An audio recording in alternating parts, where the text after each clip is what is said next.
Hi friends, ఈరోజు మనకి film news లో రికార్డులను సృష్టించి తెలుగు చలనచిత్ర చరిత్రలోనే సంచలనం సృష్టించినటువంటి ఆదిత్య 369 చిత్రం గురించి ఒక ముఖ్యమైన విషయాన్ని మీకు నేను తెలియజేస్తున్నాను. 1991 జూలై 18వ తేదీన రిలీజ్ అయినటువంటి ఆదిత్య 369 దాదాపు 33 సంవత్సరాలు పూర్తి చేసుకొని ఇప్పటికీ కూడా ప్రేక్షకుల హృదయాలలో సుస్థిరంగా నిలబడిపోయింది ఆ చిత్రం. 1991లో రిలీజ్ అయినటువంటి ఈ చిత్రం ఆనాడు సంచలనం సృష్టించిన సంగతి మనందరికీ తెలుసు. దాదాపు 200 రోజులకు పైగా ఈ చిత్రం ఆడి ప్రపంచవ్యాప్తంగా ఈ చిత్రానికి మంచి గుర్తింపు సాధించుకున్నది.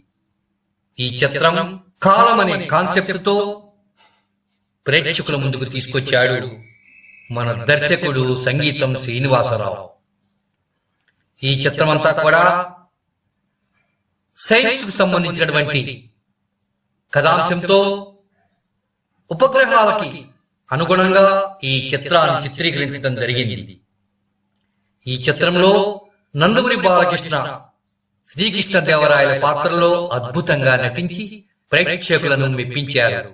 ఈ చిత్రం యొక్క శతదినోత్సవ వేడుకల్లో నందమూరి బాలకృష్ణ మాట్లాడుతూ ఈ విజయం, ఈ కష్టం అంతా కూడా నందమూరి అభిమానుల ఆశీస్సులే అని స్వయంగా ఆయన మాట్లాడటం జరిగింది. ఈ చిత్రం చూసినటువంటి చిరంజీవి, కృష్ణరాజు, శోభన్ బాబు, ఎంతో మంది ఆనాటి నటులంతా కూడా నందమూరి బాలకృష్ణని స్వయంగా కలిసి అభినందించారు.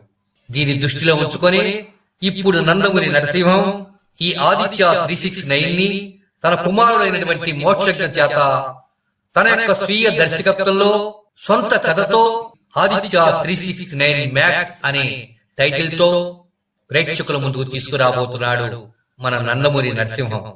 ఈ రోజున నందమూరి బాలకృష్ణ చరిత్రలోనే కీర్తి కిరీటంలో కలితికురాయిగా మిగిలిపోయింది ఈ ఆదిత్య 369 అని ఖచ్చితంగా చెప్పేయచ్చు.